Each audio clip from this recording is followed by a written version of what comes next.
an Unspoiled Network podcast. This is Spoil Me, covering Immortal Great Souls, Book 1, Bastion, chapters 23 through 26. In these chapters, I am so excited for Scorio. He is reconnecting with his old friends. He had all kinds of insecurities about whether they would want to see him again, and they are all proving to be unfounded. This is going as well as I could have hoped, and I think the same is for him. Welcome to Spoil Me.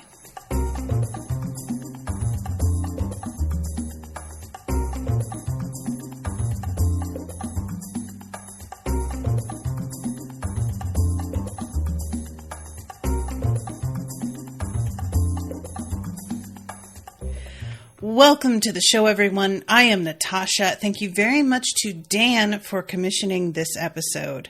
And Dan, thank you for your patience in postponing this. I was supposed to record on Thursday, and I was not feeling well. As it turns out, I really did a good thing because I thought I had read everything I needed on Thursday, but today, when I went to reread, I was like, oh, I stopped one chapter early. So I was just a mess on Thursday, just completely exhausted. I don't know what was wrong with me. So appreciate that flexibility, everybody. Sometimes we just have days where our bodies are like, no, sorry, but no, we're denying that request. So, chapter 23 starts 5 days after the last chapter ends. So he went and had his little meeting with the girl whose name I will literally never get because I always want to call her Freya, and it is not. And it says he found himself wandering through the graveyard. And this was sort of interesting to me because it turns out that it's like a marketplace. And I found this really fascinating, the idea of like a community where either the graveyard is not held in esteem in any particular way, or perhaps it's a graveyard that is so old that it feels like the people buried here are irrelevant to anybody who is alive today, because there are things like that. Like, I'm sure in other places in the world, that's also a thing. Although it of course depends on like the kinds of ancestor worship that may go on. But like here in the US, in the Northeast particularly, because that's the first area that was settled by white folks who made the sorts of graveyards we think of, these types of like really early stones that are treated as more of a curiosity, and people go in and do like stone rubbings and photography and stuff. A market, I think, would probably be a bridge too far, but it's not far off in terms of it being a sort of tourist destination. So that was sort of what I was thinking here. And there's a description of all of the things being sold. And at one point, it's mentioned that there are animals in cages. And it got me thinking that Scorio is like doing all of this stuff in the ruins. And I was sort of like wondering if maybe there was a possibility that in trying to trap mana using these black star flowers, if he could create traps to catch animals because they're supposed to be attracted to the mana, right? And maybe he could sell the animals for a profit, potentially. I don't know what kind of permit you need to sell to the market. I imagine that you could just show up, but I feel like that's a potential, opportunity if he wanted to pursue it. But the reason that he's here at this market is because he is trying to find his friends. And I really enjoy the description of how different they are from everybody else when they begin to filter in. And it says they moved with a relaxed confidence that made them seem masters of wherever they went. They laughed freely, loudly, and chattered with exuberance. They weren't aware of themselves or their place in the city. They walked as if they didn't belong to the market, were part of Bastion, as if they were simultaneously removed and above the fervor and frantic attempts to garner their attention. Exalted, rarefied, and privileged. And there's a lot of this kind of observation from Scorio in the coming chapters. Just the fact that, like, the way they live is so different to the way that he lives. And there are some moments where, oh, Dan is here saying, completely missed you were streaming on a Monday. I'm sorry, Dan, you must have missed the email. I sent an email Thursday because I was sick, postponing Thursday's episode to today. So that is why. But he thinks a number of times about how he compares to them. And it's, you know, it comes up in different ways. Sometimes it's finding out that they ignited their hearts like within a day of being at the academy. Sometimes it's just about the fact that they're clearly well fed and don't have to worry about where their next meal is coming from. They don't have to constantly be watching their backs. And so he sort of vacillates between this like intense envy and a bit, I won't say resentment toward them, but certainly a resentment toward the academy for putting him in this position for things that he doesn't remember or understand. But also, there's a really lovely moment where he like sort of is thinking how they didn't have to go through everything he did. And then he stops and is like, good, I'm glad they didn't. And this is the sort of thing that I think about all the time. Because, you know, my father was from Colombia and he came to the U.S. for opportunities to get away from a really bad situation. And I often thought about how, and it's become even more poignant as I get older, how difficult it must be to be somebody who has immigrated for the sake of your child, to get more opportunities, to have more freedom, to provide better for them than you were provided for. And yet, as much as that's what your goal is, the very fact that you are succeeding in doing that means they will never fully appreciate or understand what they have in comparison to what you had.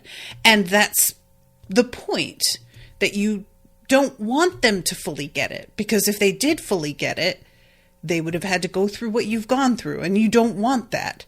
But on the other hand, you know that they'll never fully grasp like the fate that they escaped and how bittersweet that must be.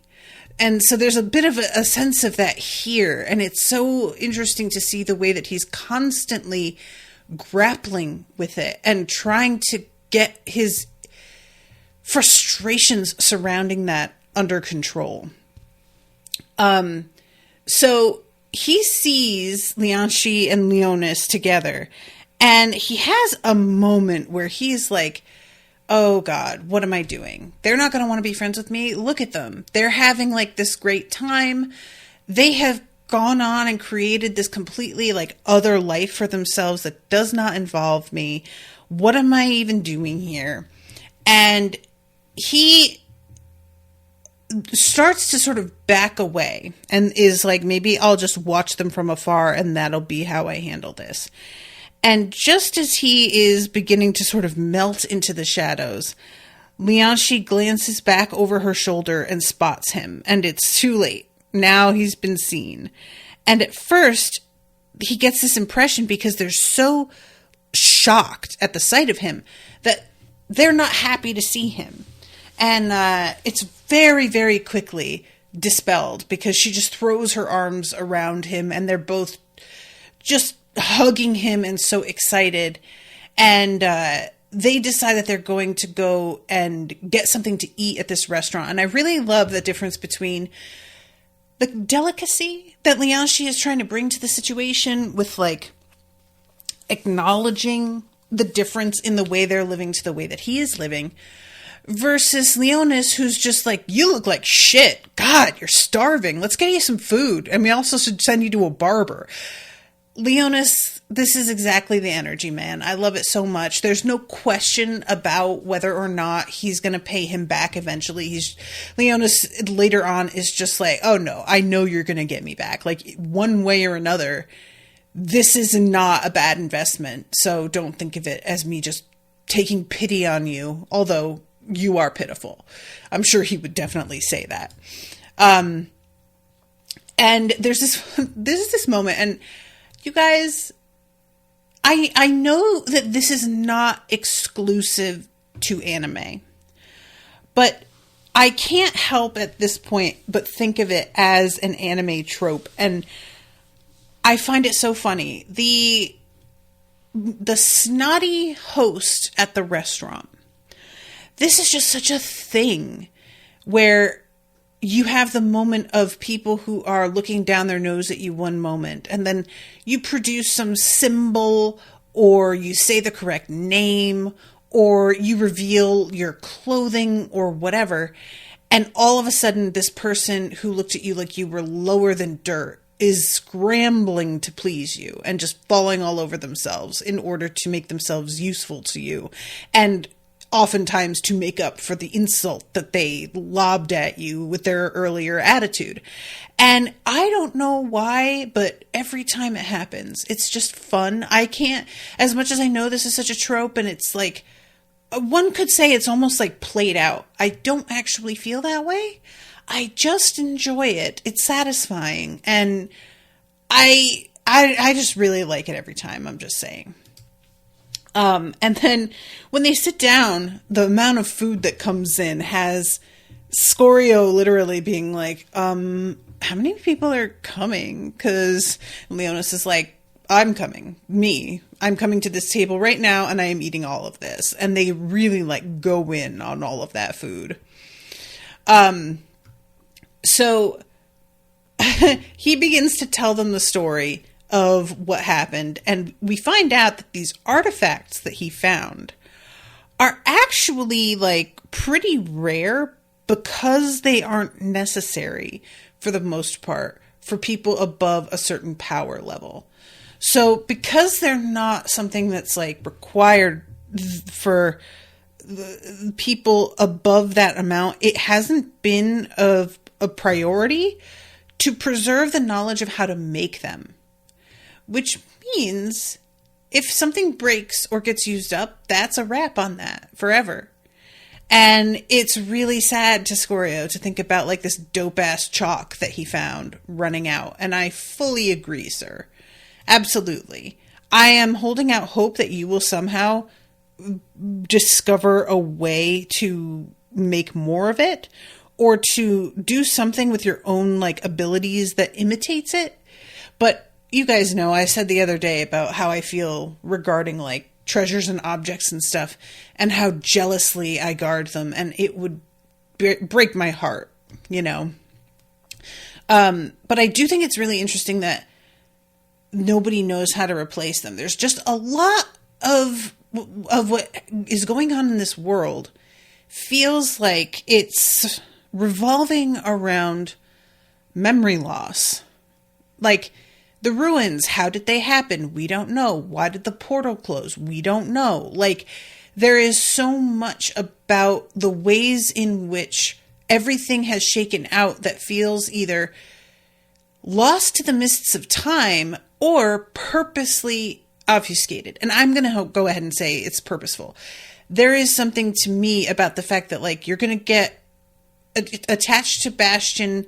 You're going to be linked into this archspire. You're going to be born back into your body. And you're not going to remember anything of your previous life, but you're going to be judged according to it, even though you don't remember it. That doesn't feel like the setup of people who are interested in justice or what's right and wrong. That feels like it's set up to game the system somehow. So I am going to go ahead and make a theory based on all of this, like, adding up to me to point in one direction. I am going to go ahead and say that Scorio got his red listed status because he began to suss out the bullshit going on within this system, and they did not like it. That he was beginning to ask questions and do some investigation, and he was turning up some shit that really made what they were doing look more and more suspect and dishonest somehow. And that he was finding out about, like, you know, corrupt motivations, things like that. And so he got put on the red list because he was just poking his nose in. And, you know, that may or may not be the whole thing with, like, the titles that he used to have. What my question is how, and I know that we've been told this before, so if it's possible to actually answer the question, I feel like we found out that it's many years between when you die and when you actually are reborn. So what I'm wondering is whether or not anybody remembers the folks who are reborn. Like, if they run into somebody, are they like, oh, I knew your other version of you, you know? Or does enough time pass that there's pretty much nobody who is still alive who has ever met the version of you that used to exist? Because, you know, all of the things about, like, the titles he held, we don't know if any of that's even true. Maybe they just made that shit up. I don't see a reason to believe that they made it up, but I also don't really see that much of a reason to believe the story they're telling. So, you know, I just took everything at face value, and now I'm starting to be like, maybe I shouldn't have. Dan says, Phil really does some excellent world building in this book. There are so many weird details that raise questions without needing to be exposited and make this feel like a society that's been in place for close to 1,000 years. The time varied. Scorio was an insanely long 200 years between returns. In many cases, there are still people alive who remember, though. Okay, cool. So yeah, the whole thing with Scorio, I actually started to ask myself, and I don't think, based on that information, that this makes sense. But there was a moment where I was like, did the guy who died in the cave system where he got these unique items from, Raddert, that was his name, was that Scorio, like another version of him? But that happened too close to Scorio's being reborn, so I don't think that's possible. But it would have been interesting. So, he talks about, like, the training that he has been doing, and they're just, like, blown away at the fact that he has managed to do so much in such a short time. And there is an assumption about his heart, because, you know, he ignited it, yes, but he did it on coal. So Lianshi has a sort of a tone to her voice that he takes as her insinuating he probably has a weaker heart than a lot of them due to the resources that he has. She doesn't actually, like, and I don't know how possible this is, but she doesn't actually sense his heart. So she's just jumping to a conclusion there, and I'm sort of wondering if she's going to turn out to be right about that or not, because my suspicion is it's going to be that his heart is stronger than it, like, really you would expect, considering that it was just coal mana. But, you know, eventually I guess we'll find out. And there's some talk about the fact that ambition seems to be required to progress. So the way that Leonis is seeing it is that, like, it's like the true enemy of a great soul is happiness. And Lianshi, like, they've clearly kind of had this argument before, and she doesn't agree. There still has to be a way to accommodate your motivations while living a rewarding life. We can't all be Jova Spike, who evidently is just, like, at the head of the class still, absolutely dominating. And I'm really curious about her. I know that, like, when I picture Jova Spike, we have had a description of Jova Spike that is very specific. And so it's all the more funny to me how my mental image of Jova Spike is absolutely not matching up with that description, because I picture Serena Williams. And I can't tell you why. I think I'm just picturing somebody who is just so exponentially ahead of the game and who like trains so hard that they're in a sort of class of their own, that at this point it's Serena Williams, and I just genuinely do not know what to tell you, but that's just kind of lodged there. So that's what I'm gonna have in my head, and I just wanted you all to know that.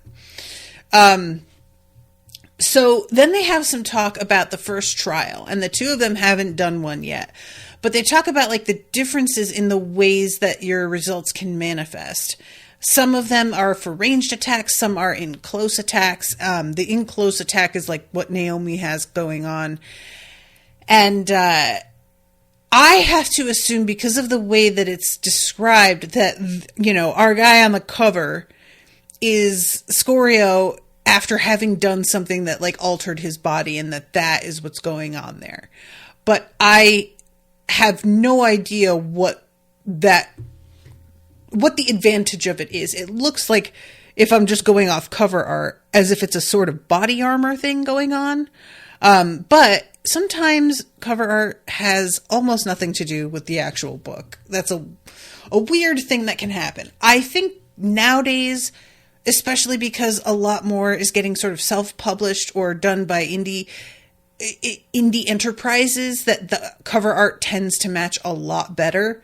But there have been times where it was like, this clearly was just drawn for an entirely different book, and they just decided to use it for this one because it was handy. But yeah, there's some talk about like house sponsorship, and we find out that indeed those people that were sort of descending on the great souls and trying to speak to them right away were the different houses, and that there is like something that feels really predatory about it. And Lianshi is like, oh yeah, House Kraken made me an offer, but I declined. And Leonis is like, you declined. You basically told them to fuck off, you assholes.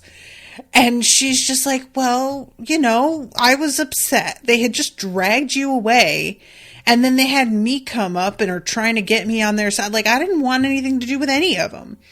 And I do really enjoy that energy. Just being like, no, you know what? Fuck all you guys right now. So, he, by the way, Scorio does not tell them Naomi's like personal story and the whole thing that went on with her in the academy. Thank God, because there is just, I just feel like nothing good can come of him sharing information about her. It's the sort of thing that it would be a really quick way to end their relationship, even if he didn't mean anything by it. I don't know who they might accidentally repeat things to, meaning well or not thinking about it at all. And I almost am like, telling them about the Nightmare Lady in any sense may have been more than she wanted. But maybe it's fine. I don't know. And Lianshi talks about how she is like this meticulous journal keeper, and that she's actually written more than she could ever read in a lifetime. So now her previous selves have begun this like attempt to sort of index her journals, and that's also taking so long that it's been a couple lifetimes and she hasn't managed to do it. And when I just like was starting to think like, how long do they normally live? We get eventually a breakdown, and I'm not at that spot yet, so I kind of wanted to read it word for word, but Leonis is estimating that like they get like 25 years or something before they die on average again, and then get reborn, which is a very, very short amount of time. I mean, shockingly short. But there's also the mention of the lockers and how he wants to get in there. And Leonis says, the room's heavily guarded. You need permission to visit your own locker and are escorted in and out. Remember those shattered crystals we saw at the foot of the beers we woke up on? Doing that permanently destroys that beer. Nobody alive today remembers how to forge those crystals, which is why nobody's allowed in there without permission. Once again, just another thing that people don't remember how to do. Do they not? Or is that information not being shared for some reason? And why wouldn't it be? Like, I feel like that's very suspect. I feel like that smacks of, we didn't want certain people reborn that were potentially causing trouble. And so we're just acting like, oh, we can't fix that. Oops. You know, I don't know though. Like, I just have a tendency to be very suspicious of the establishment. So that's going to be my go-to stance on a lot of this stuff, is just, they're lying. So let's see, I'm trying to see how much to get into on this conversation. Oh yeah, here it is.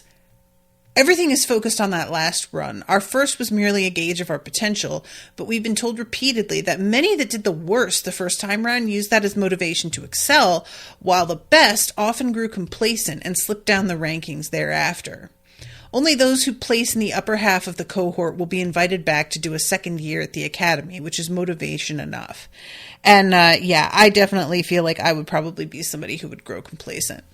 I keep thinking, and I can't remember her name, but I keep thinking about the other girl that was part of their team initially who got killed by one of those spears almost right away, and wondering what her deal is, because it seems like they bonded so strongly, this little group of people, and she didn't bond with them the same way, which I understand. You know, it's a combo of just not having time and also being kind of ashamed of how quickly she was taken out of the running. But if they bonded like this, I'm wondering how many other people bonded because they went through with a certain group, and if she has her own friends, because this would be the group that one would expect her to bond with. And if that hasn't happened, and I don't know that it's important at all. She's just sort of just on my mind in this vague background sense. So Miss T says, well, if the Academy is smashing crystals, why have a red list at all? That's why I don't think the Academy is smashing crystals. Well, see, and my question about the red list is, if you've got red listers, why are you throwing them into a labyrinth that they can get out of it all? Why wouldn't you just kill them and smash the crystal? The red list thing just doesn't make sense to me to begin with. So for me, I'm like, there's another, you had to have some other, I don't know, you know what I mean? It's giving Dr. Evil, I'll place them in an easily escapable situation involving an overly elaborate and exotic death. That kind of thing. But anyway, they eventually get to a point where they have to take off, but they agree that they're going to all meet here again next week. And also that they're going to look into what they can do to sneak him into the school. And I love that they hug goodbye, and he's just really aware of the fact that he probably stinks compared to the two of them. And Leonis gives him some gold and is like, well, I say gold, some money. He says, buy some meat for hell's sake, some new robes, visit a barber. And I was so devastated by the conclusion that Scorio comes to later. He was right. He was definitely right.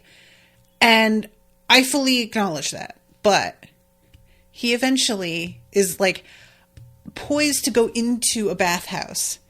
And then he thinks about himself going to the ruins in brand new robes, freshly washed and shaved, and his hair cut, and smelling good. And he's just like, oh my God, I'll attract so much attention. I just can't do that.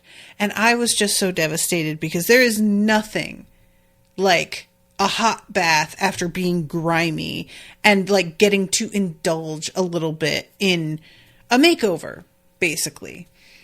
Heartbroken, you guys. This, for me, is more motivation than anything for him to get out of the ruins, even though I know that's pretty much like not going to happen for a while.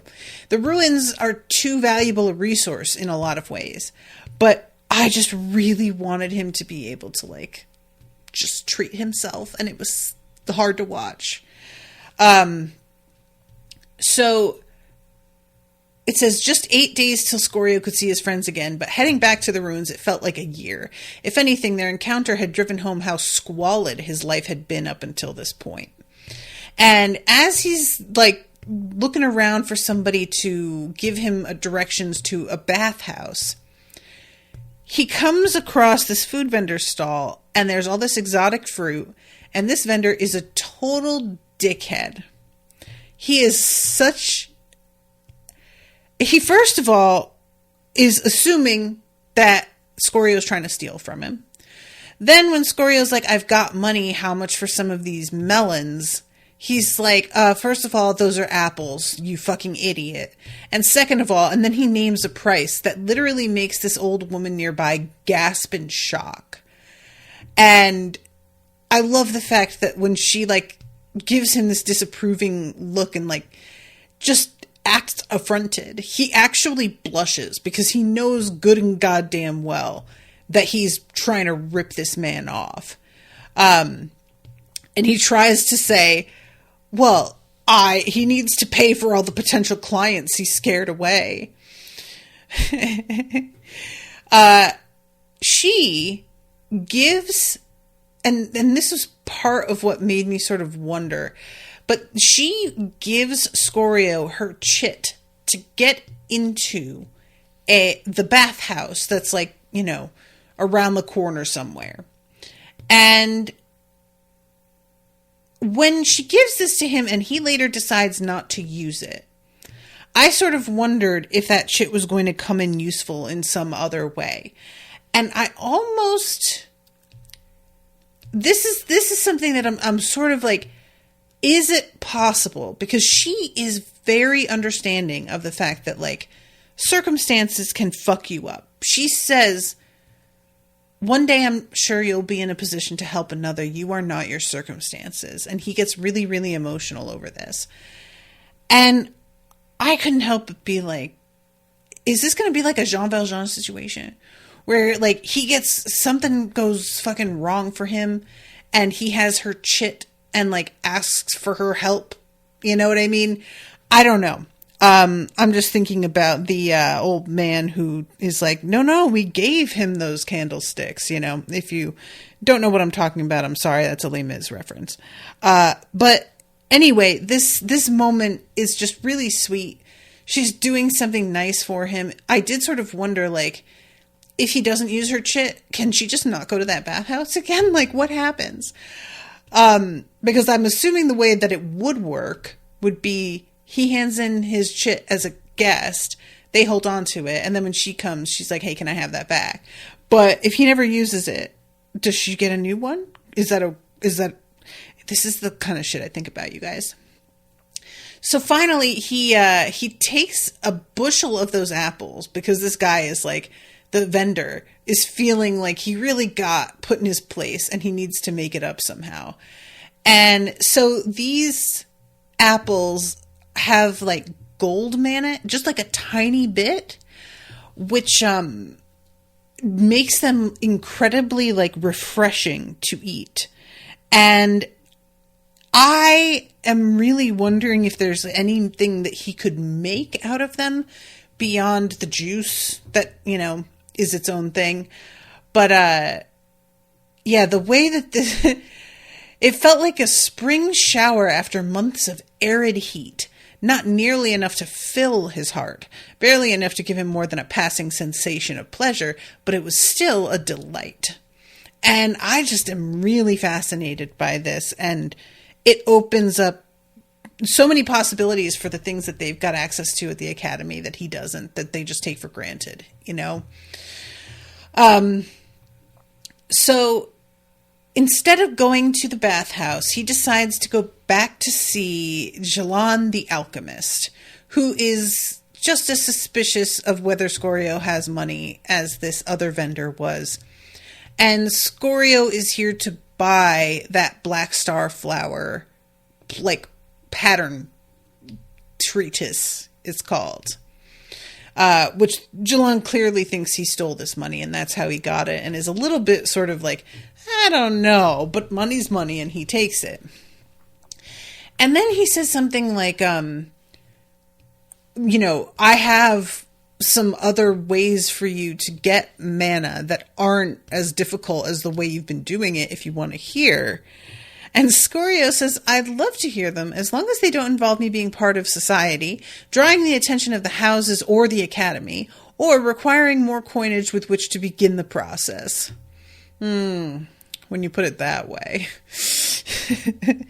I did think that was funny. Jalon tries to get him to say his name, and Scorio's just like, what? Can't hear you, as he leaves. So he gets some new robes. He does, like, treat himself a teeny tiny bit, but not the way that I was sort of hoping for. And this cost him all his money, getting some soap, a rope, a bucket, basic shit. He walked carefully into the ruins, found himself an abandoned home, and bathed carefully, rinsing and soaping the dirt away as best he could. He tossed his old rags in a corner, sat in the second rust light till he dried, and then donned the laborer's clothes. Which is something, but I just really wanted to read about him getting to sink neck deep into steaming water. That's all. You guys, I have a very shallow bathtub, and you don't know the pleasure it gives me, even if it's like reading only, to experience secondhand a really, really deep, nice bath. I yearn for it.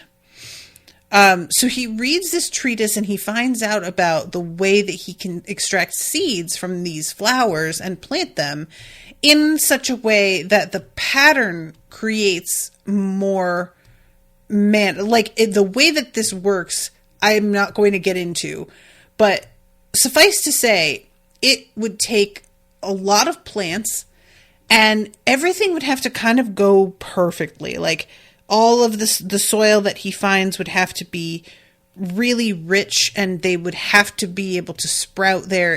It's like real gardening, where everything is a little bit of a gamble,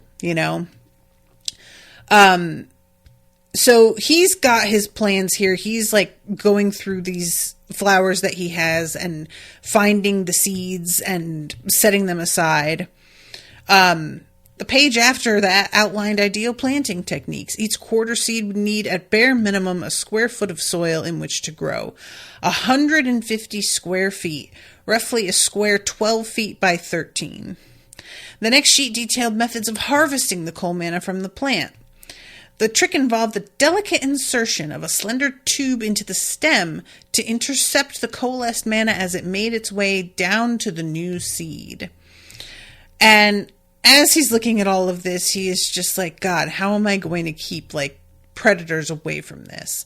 Lots of charts, and there's, like, recipes and comparisons to pills and syrups and whatever.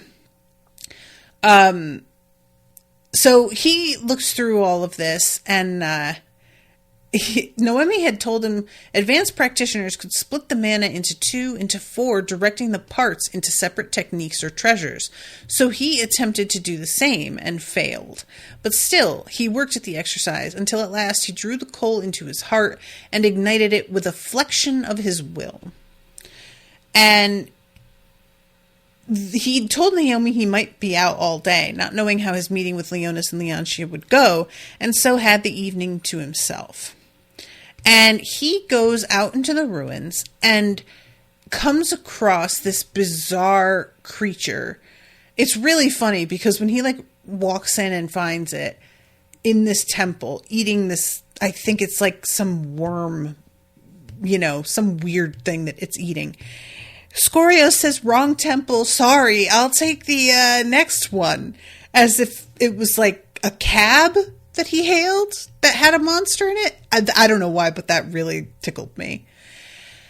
And this thing, evidently, isn't even considered a predator. It's a scavenger that doesn't attack unless it gets fucked with. So he takes this thing down, but it's some effort to do so. So him trying to act like, oh, it wasn't that hard later is a little bit dishonest. And then finding out that this thing isn't really considered one of the challenging creatures, I think sort of makes it real to him just how little he really knows about the situation. I love the fact that he tries to... he rakes the chalk across the ground and leaps back. The fiend crashed into the invisible pole, fell back, and swung a huge claw at the obstacle. A chunk of stone tore free from the ground, the chalk mark upon its face, and crashed over to the side. "Oh," said Scorio, slowing to a stop as he stared. "You can do that?" Oh, Scorio, bless him. So yeah, there's a bunch of fight here. I'm not going to, talk about all of this. Suffice to say that he does wind up winning. But it is not as easy as he tries to make it sound like it was later when he is talking to Naomi about all of it.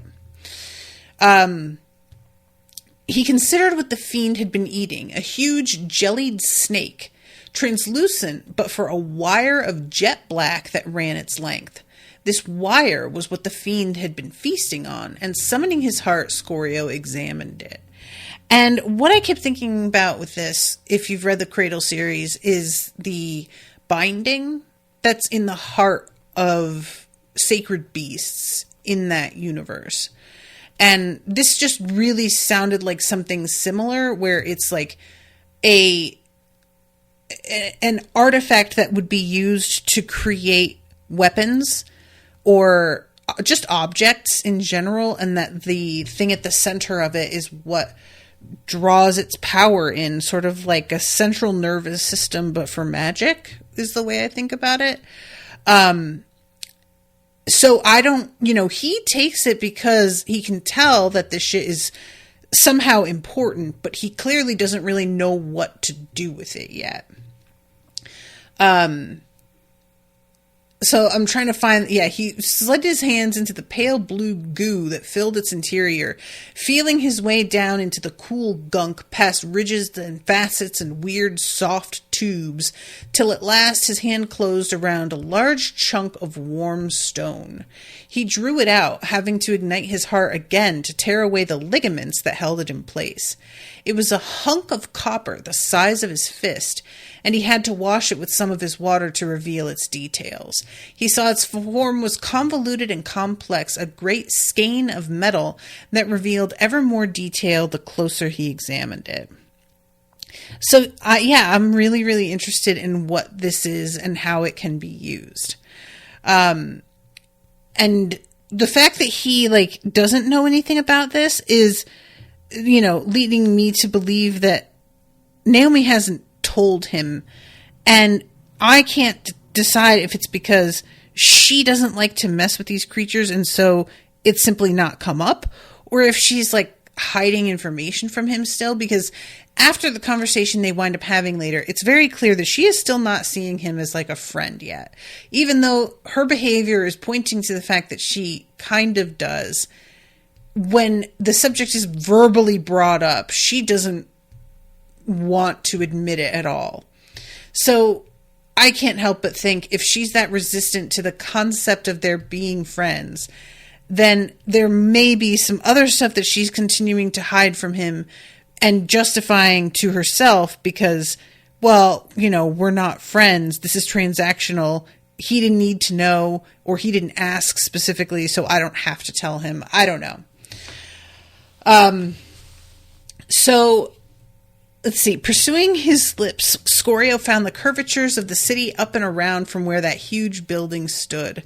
Others, equally monumental, arose beside it, all of them in their final stages of decay, forming a gauntlet of magisterial buildings. The original centers of power, the homes of those who had originally built Bastion and then been forced to abandon them centuries later by the encroaching rot. And this leads him to have the same thought that I had a while ago, and it just is amusing to me that it took him this long. But eventually he starts to think about, like, okay, I know this place got looted for all of the treasures and things that were available, but if the current academy was built on like a really potent iron mana reserve, who's to say that this original academy wasn't also built somewhere that mana was really rich? And that's not something that can get looted. That's something that would still remain and could be taken advantage of. And evidently, Naomi, that never occurred to her either, which I don't buy, but for the sake of the story pacing, I guess we have to deal with, and that's fine. So she comes back to see him, and like I said, she's just really fucking cagey. She asks him if he, like, told his friends about her. I think that she has some weird feelings over the fact that he has friends at the academy at all that, like, seem to care about him. I'm wondering if she believes that, or if she thinks they're fucking with him, or if there's, like, sort of waiting for the other shoe to drop, or maybe she does believe him and she's got some, just some personal feelings about that, because clearly what happened with her at the academy didn't go super well. And the way that things worked out for her, where she has this heart, she has these abilities, and she was sent to the school to study, but she didn't wake up with everybody else because she was, like, born in a regular way. She isn't an incarnate, that she wouldn't have had the chance to, like, bond with everybody from the gauntlet the same way. And it's just, I don't know. I really wonder about the complex emotions that probably come along with finding out that he has reconnected with these people and is getting resources from them, because there's a real sense of her she reacts poorly to his suggestion that they go further into the ruins to where the academy had been. And while the things that she's saying in some ways are valid, like, him saying, well, I was able to take down this, like, weird lobster creature, and she's like, that wasn't even a predator, that's a scavenger, that's nothing. She's right. He doesn't know enough to be making the claims that he's making about how simple it would be and how they could definitely do it.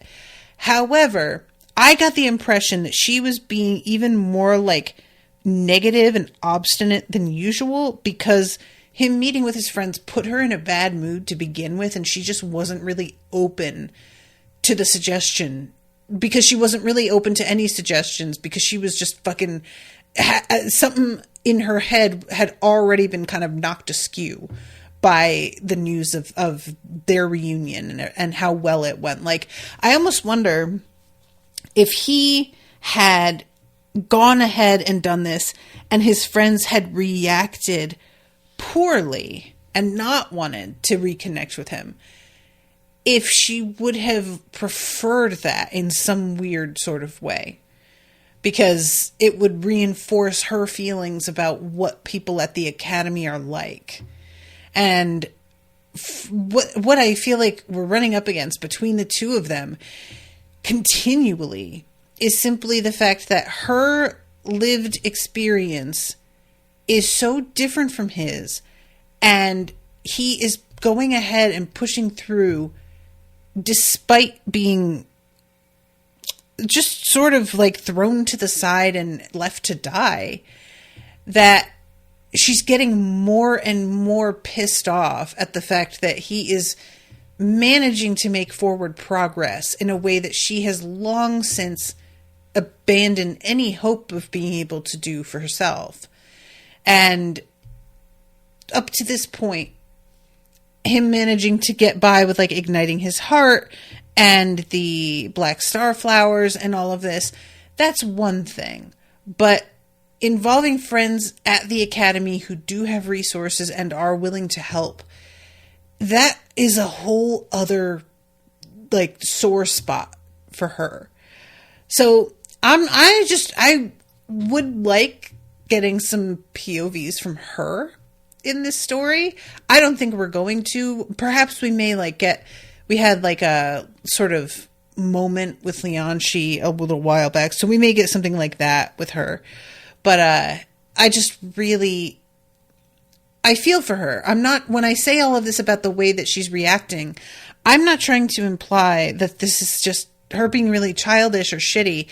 I'm saying that I can understand how, when you have your own like baggage and trauma surrounding something, and another person is able to make that work for them, that it would kind of fuck you up a little bit to see something that you have just seen as unequivocally either evil or just outright unhelpful, and then another person is able to turn it in a direction and it's just producing. It's just successful. Yeah, I feel like I would be fucking bitter. I really would. But yeah, she doesn't really want anything to do with this. And even when he suggests doing this, she just basically is like, you don't know what you're talking about. And I'm not even going to do the training with you today. Let's skip it. I'll let you know when and if I'm ready to resume. And she just bails and leaves him there. So we have another sequence here, and I'm running out of time, so I'm going to kind of like do this quickly because describing it isn't going to help anything, I don't think. But we have a sequence after this where Scorio is learning how to use the rod and the bridge with each other in these like really interesting sort of creative ways where I'll toss the rod up in the air and get it to like stick in place midair. I'll leap up and grab it, and then I will let it fall and then activate it again after it's fallen a few feet so that he can almost use it to transport himself like monkey bars to different areas. And it's so creative, but it's also very, tedious in a way. Just like, and I don't mean to read it's tedious. I mean, like, I got the impression that learning how to do this and practicing with it is tedious. And it made me think of in Breath of the Wild, how there are these like puzzles in these different shrines that you have to figure out. It just made me think of that, where you've got a tool and you have to sort of think in a different way how to use it and just completely open up a new avenue with it. And I just think it's really fun to see him discovering all of the different ways in which he can use this. So yeah, and he manages to figure out how to like put it in a certain spot so that he can balance the bridge on the bar itself so that he can get to certain spots. Like it's really, really fun and smart. It's just not going to be interesting for me to talk about in depth. So just acknowledging that this happened. But he's doing this to get to certain areas so that he can plant the seeds that he has harvested from the flowers. So that's what he's doing here. And then when we go to chapter 26, it opens with him just like venting to his friends about his frustrations with planting these. And it's very funny because he's describing these creatures and the two of them are just like, oh God, like he says something about, and you guys, this was so horrible. It had arms and legs like a person, but it's massively hunched over with gills or vents. Its head is just a massive snout, no eyes, with these huge teeth and arms that reach down to its ankles. And it doesn't even, I mean, I haven't seen it actually move anywhere. And then on the other side, there's a huge white worm. At first I thought it had human arms just randomly sticking out of its snout, but no. The worm's head is actually a man's torso. Imagine if my mouth didn't end here, but continued in a wide arc down my chest all the way to my hips, and all of that opened to reveal a massive maw. You guys, this is horrifying. This is like just absolute nightmare fuel. No, thank you. I just could not. This whole thing is so unnerving. And Lianshi just being like, how about another drink? Yeah. But yeah, Scorio says, I was just on fire with determination to get there, Show Naomi it could be done, but everywhere I look, a new obstacle appears. I really want access to that old academy. And I just really like this because I totally get, I am also sort of this way where if somebody tells me I can't do something, then just fuck you. And I'm going to try and do it anyway, just to spite you. Even if I'm not particularly interested personally anymore. But I like the fact that it's not like he can just find a way and prove her wrong, and that it is actually so easy. That it is proving to be difficult enough that her having given up is understandable. That she isn't being portrayed as just somebody who's sort of lazy or fatalist. That probably she's tried this sort of thing herself. Like, it's not him just coming up with this idea out of nowhere. It's that she has the experience to understand what obstacles are in place, and he doesn't. So he thought that he was just going to I'll show her. And it turns out he won't show her because he actually just doesn't know enough to realize. And I like that. I don't want my main character to just be like, well, I'll do it anyway. And then get to go and just do it anyway like it's nothing. As if the person that they have befriended, whom they have learned from, is a fucking moron who doesn't know. You know what I mean? Like, I don't want his mentor to be a fool. And that's what would happen if he were able to do this too easily. So anyway, they have figured out a way to get him into the school. And the key that they would need to get into the area where these lockers are, Lianshi managed to there's some dude who apparently has a crush on her, and she goes to the infirmary and he leaves his key and she makes a copy of it by solidifying mana, which he didn't even know was possible. And she's like, oh yeah, everybody can do that. So this is another thing that he's just very behind on. Every time he hears about a new tactic or trick or even just a fact that they know that he doesn't know, he gets very self-conscious about the fact that he's really behind. So what they're going to do is they're going to have him deliver some of this Dawn Apple juice to them, because they basically do Uber Eats at this school constantly. So people can come and go, and as long as they have the chit to verify that they're allowed to come in, it's fine. So they give him one, and it's going to be how they get him onto the premises. Now, my concern isn't brought up again, and this sort of bothered me. When Scorio is thinking about how he could get a job at the academy way earlier, and maybe that way get access to some of the iron mana, he thinks to himself, there's probably ways that they can sense a great soul, and they would notice that I was somebody who isn't supposed to be here. And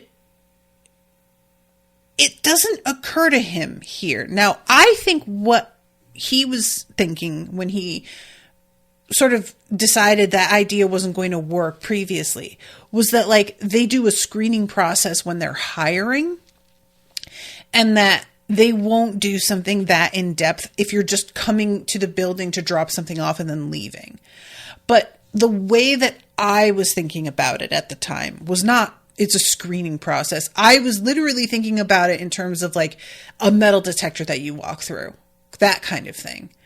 And so I had this sort of vision of him showing up and being immediately seen as, wait, you're not a regular person. You've got a fucking heart that's been ignited. What are you doing?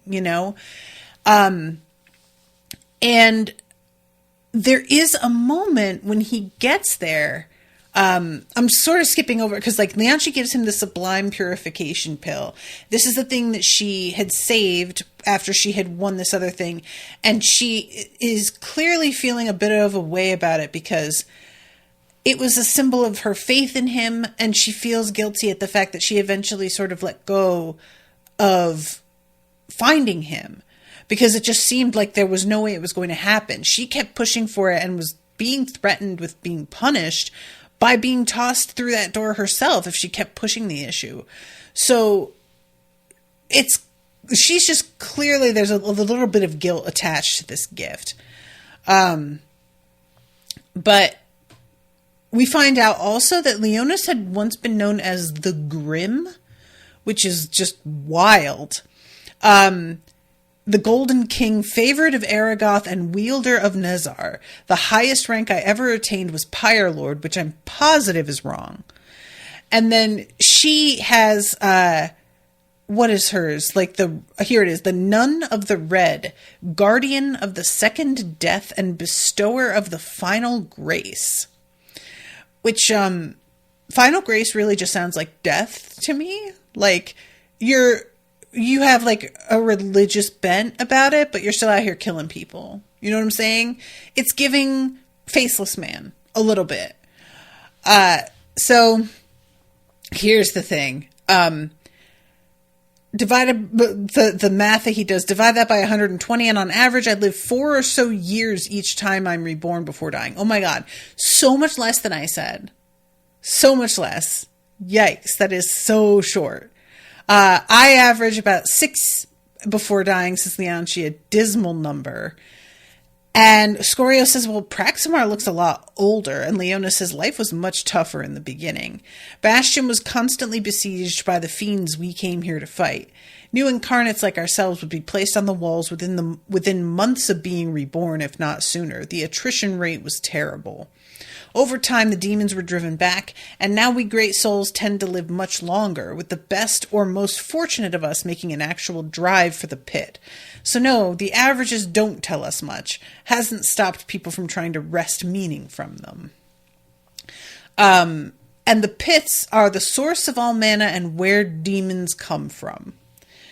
Now, you guys, I am just starting to have some feelings that like the whole thing with these pits is just not, something about this just doesn't add up for me. It just doesn't add up. I don't have a solid theory. I'm just like, this feels weird. Let's see. Though vanishingly few have the motivation, talent, and fortune to get on it to Imperator, only they can take the fight to the enemy in their home. Everyone else from Crimson Earl down is basically supporting that fight. Lianshi spoke with quiet conviction. I made Charnel Duke once. This time perhaps I'll go all the way. Whereas I apparently will settle down and open a bakery upon making Pyre Lord again, Leonis grinned. It seems my ambitions have been more easily settled than the most in the past. Let's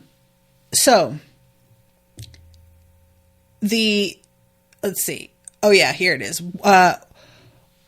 This chapter ends with Scorio watched them go, hand raised, and when they turned the corner and left his line of sight, he stepped over to one side of the courtyard to sit on a plain bench.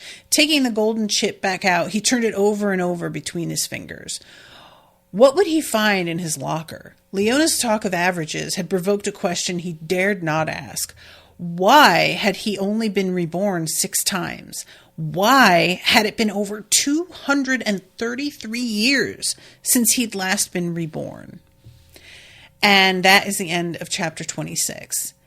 And you guys, I keep thinking about what's going to be in his locker, and all I can think is, if they don't just clean out the lockers of red listers, I will be very surprised.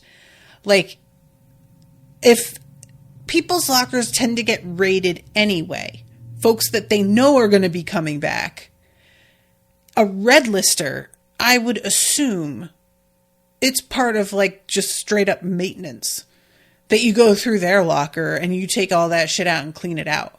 Now, I have no idea if that's, like, the way that I am approaching this is I'm thinking about the way that logistics would work in an actual school, where everybody has a locker with their name on it, and there's somebody at, admin at the front of the school who has a list of every locker number and its name assigned, and they have the combination in the records so that, yes, it's private to the student, but if admin needs to get in there, they can.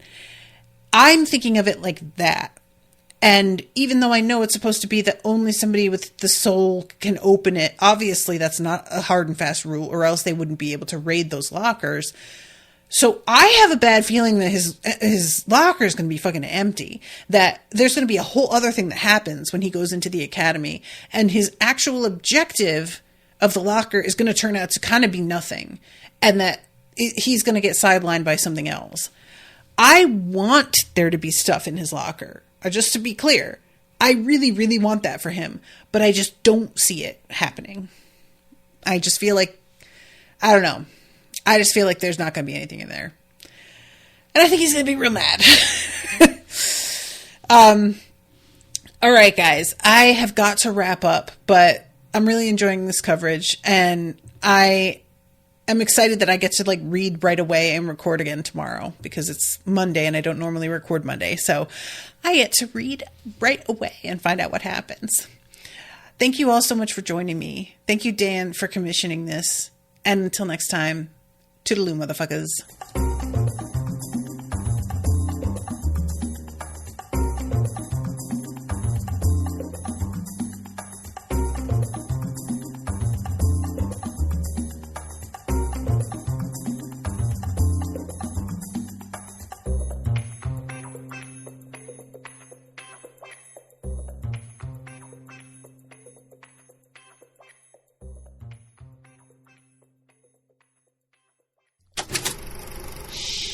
That was an Unspoiled Network podcast.